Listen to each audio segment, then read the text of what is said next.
Discovery Trackers, welcome back. It's a multi-platform world, and you know you need to get your content on so many devices. It's complicated, but Mirror Image is here to take the sting out of it. Please welcome Tristan O'Dwyer with his talk, Deploying an OTT Strategy for Distributing Content to IP-Enabled Devices. Tristan. Thank you, Troy. My name is Tristan O'Dwyer. I'm Director of Solutions Engineering at Mirror Image. And thanks everyone for coming out today. So this session is about, as the title suggests, deploying an OTT strategy for distributing content to IP-enabled devices. So I'm going to talk about the various options open to content owners to distribute their content OTT.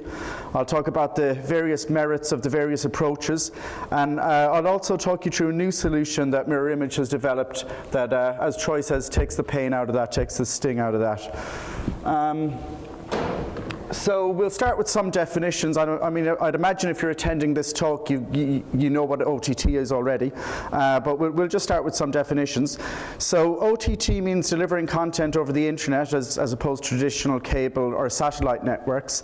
Now, it also has the additional sense of delivering straight to an IP-enabled device, and usually via a native app as opposed to a browser. So someone watching a video on their desktop on YouTube or a video embedded in a news website, that really isn't OTT in the sense that we understand it. Just by way of understanding the market in the first instance, we'll look at some numbers. So I got these from the USA Today, a fairly recent article. They should help us understand what the market looks like. So the headline figure there is that 1 in 5 homes have cut the cord, so they've got no cable or satellite subscription whatsoever. So the assumption there is that the majority of this consumption will shift towards OTT or at the very least online on a desktop. And the other interesting number there is half of all homes have at least one streaming media device, and that's up from 17% just 2 years ago. So we can see how rapid that growth is. So in terms of devices, so what are people using to watch content OTT? So the number one connected device are gaming consoles still. Now it's probably worth pointing out here that it's possible that not everyone uses these devices to consume video content because obviously they're multi-purpose entertainment devices. So gaming is probably still the primary function there. But by far the biggest growth we've seen is in streaming players. So these are your Apple TVs, your Rokus, Fire Stick, Chromecast, that kind of thing. So what are the advantages to content owners and content creators of going direct to consumer?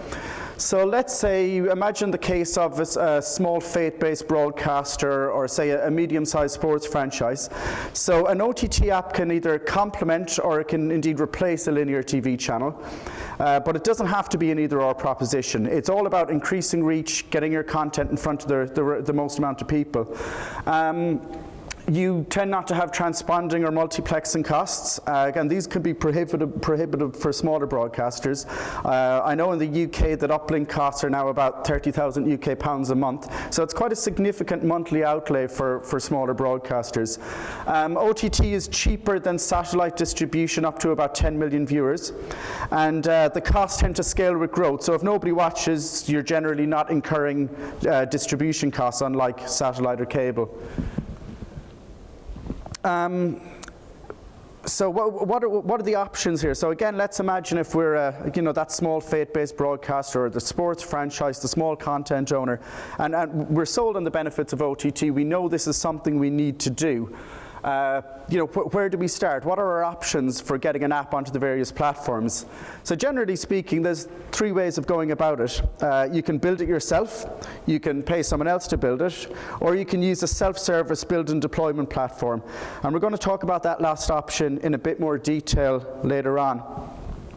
So just in terms of trying to build it yourself, from an architectural standpoint, that's what a kind of a Netflix-like platform would look like. So as you can see, that's fairly complex and fairly involved. In terms of the staff resources that you would need if you were a broadcaster or a content creator, you'd probably need a UX designer, somebody with specific app experience. You'd need a designer with experience of designing across all the various platforms. You would need a programmer with experience of different languages, because all the platforms have used different languages. You'd need a QA tester. You'd need DevOps to deploy the application. So, I mean, it's highly unlikely that your typical small broadcaster or content owner would have these kind of resources to hand, which leads on to the second option, which is outsource it, pay somebody else to do it. So I did some shopping around and got, some estimates for what it would cost to build out an app like this. So the estimates range from about $20,000 or so for a small, straightforward app, right up to about $150K for an enterprise level app. And it's important to remember that these are minimum viable products, so they're not particularly well featured. It's also worth remembering that these are costs per platform, so this is going to multiply quite quickly if you want to get on all the platforms. So I mentioned earlier that there was a third way of doing this. There was this other option, which could be a lot more attractive to content owners and smaller broadcasters. So Mirror Image have recently released a product called Campfire, which is a what you see is what you get OTT application builder. So there are no programming skills required. It deploys to Apple TV, Amazon Fire Stick, iPhone and Android mobile, and Roku. We've got support for Samsung Smart TV and Xbox coming soon. It allows you to create an infinite number of channels, and within each channel you can create an infinite number of playlists. You can manage and update the content. It also supports live streaming, so you can do live events, and it's got support for VAS compliant ad servers, so you can maintain your existing commercial relationships with ad servers. So what does the customer need to do? So this is what the interface looks like. Like I said, it's drag and drop. So for each platform, you drag and drop your high-level artwork. You add a channel name and description. And each platform obviously has different art specifications, which reflect the different requirements across each of the platforms. You then start uploading some videos. So you can either upload from local storage via file browser, or you can do FTP bulk uploads. So there's also a neat feature as well that allows you to pull content direct from a URL. So this is a kind of a neat workflow feature. Say if you're a content creator, you've got an existing YouTube channel, and you want to migrate all that content across onto the app, you can do that by plugging in the URL. So it takes some of the pain out of the workflow. The platform supports metadata tagging, so this is important because that allows you to easily create playlists, and it also aids in content discovery as well for the end user through the search function. So once you've got all your video in there, you can create playlists. So a playlist can obviously be a single piece of content, it can be a sequence of videos, or it can even be a live stream. So you can have an infinite number of playlists sitting within the app. And you repeat this process for each of the platforms. So if you wish, you can have identical content across each platform, or you can create different playlists and have different content on various platforms. And you can manage and update that content then by creating new playlists, or deleting old ones as appropriate. So once you've dragged in your artwork, you've uploaded your videos, you've created your playlists, the channel then goes through an initial approval process, and Mirror Image takes care of all this on your behalf. So the approval process and turnaround times, they vary by platform. So for example, on Roku, if you want to launch a private channel, which is a channel with a PIN code to access, you just deploy straight to the platform. There's no approval process there. The approval process for Apple TV takes longer. It can take up to a month in some cases, although Apple are constantly working on improving that. Now, once the channel is actually deployed, once it's deployed to the platform, you just manage your playlists and delete and create new playlists as appropriate, so you can keep the content fresh and updated. So we launched this in beta recently. We've got a full release due shortly. So already we've had a couple of content creators use Campfire to launch OTT apps with the beta version. So this is Road to Indy. It's an IndyCar channel sponsored by Mazda. So this is what the high-level app icon looks like on Apple TV or Roku. It's a screenshot of iOS. So each of these thumbnails obviously represents a playlist, and like I said, you can have an infinite number of these.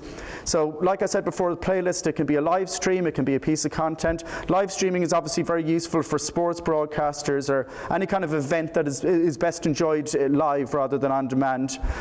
So we've got a number of other sports brands as well going through the approval process as we speak. and they're looking forward to launching soon. And it's easy to see why they chose this method of deployment, because it's fast, it's cost effective, and it allows you to dip your toe in the water without committing large amounts of expenditure. If you want to do some further reading, so that USA Today article I spoke about at the beginning, that was published on the 10th of May. That's called Cutting the Cord, A Bright Streaming Future. There was another interesting article in Variety back in March, 1 in 2 households with internet access has TV hooked up for streaming. Probably the most interesting there is the Ampere report, which shows that direct-to-consumer OTT is a more cost-effective approach than satellite, and you can find that full report online. For the more technically minded, the eltrovo.com blog, that goes into a lot of detail on the kind of architecture that sits behind the likes of Netflix. And the Commentum website explains the app development process in a lot more detail. So I hope everyone got a good insight into what the options are there for content creators. Thanks for listening. We're going to open up the floor to some questions. And also, if you stick around for another couple of minutes, we're going to announce the winner of the Roku 3. So everybody in the room is in with a chance. So please wait around for that announcement. Round of applause for Tristan. Woo! All right, we have plenty of time for questions. So who is confused about multi-platform streaming? I see a hand. Hold on. I see three hands. I'll get you all. Could you explain the difference? I didn't understand the cost is less expenses if you go direct through OTT versus broadband. Don't you need broadband bandwidth delivery? It's cheaper than satellite or cable. Oh, okay. Yeah. As far as the platforms that your apps are going on, did you say that was on the gaming platforms also, Xbox? Yeah, so there's support for Samsung Smart TV and Xbox coming soon. So we've built out the back end on that, but there's some commercial terms you have to agree with the platforms. Do you guys also offer like household management? You didn't really go into also things like hooking up to a paywall or yeah, something? so in terms of monetization, we try and steer clear of that because we want people to use their existing commercial relationships. So you can plug in an API to a VAST compliant server and have ads served, or you can monetize it through the platform. So you can monetize it through Apple or through Amazon. So you could have it as a sold app. You can charge $5 for it or whatever. I think Apple as well allows some to have some sort of subscription model over their Apple TV apps now as well. So you would have that relationship with Apple and not us. Are you a destination as well as an app? Destination and URL? I don't understand what you mean by that. Access to the platform or my service through URL? No, it's entirely app-based. It's not browser-based. Does the app include a recommendation engine in it? It doesn't, but that's something that's in the pipeline. Okay, one back here. What kind of data analytics can you expect to get from porting to various platforms? Yeah. Just in general, best and worst. Right, so there is an analytics dashboard within the platform. Now that's bandwidth delivery, and that kind of thing. So that's pointing at our CDN and it's pulling analytics from the CDN. In terms of how many people downloaded your app, how many people are watching your app, that analytics, as far as I know, comes from the platform, and I don't know what kind of visibility you have there. Just a quick question on the setup. Apologies if I missed it. Is this service Campfire require that we use your CDN? Yes, that's the whole idea. So in terms of pricing models, and again, the first version is coming out soon, so I think what we've been proposing is a $500 setup fee, and then $500 a month, which would include 250 gigs of delivery, 250 gigs of storage. So it's a fairly cheap way of getting to market. Okay, one more over here. We got plenty of time. Sorry, did you say how many gigs, sir? 250. Hi. The thing is that can the content reside on something on a YouTube or Vimeo or some other platform and you can stream it? No, and again, the sort of people that, and the sort of companies that are interested in this are very often content owners who have a YouTube channel already, but when you've got stuff on YouTube, you're giving away your branding, your eyeballs are being taken off looking at related videos that have nothing to do with your content, and you're losing out all your analytics and your data as well. So this is an alternative to a YouTube channel, very much so.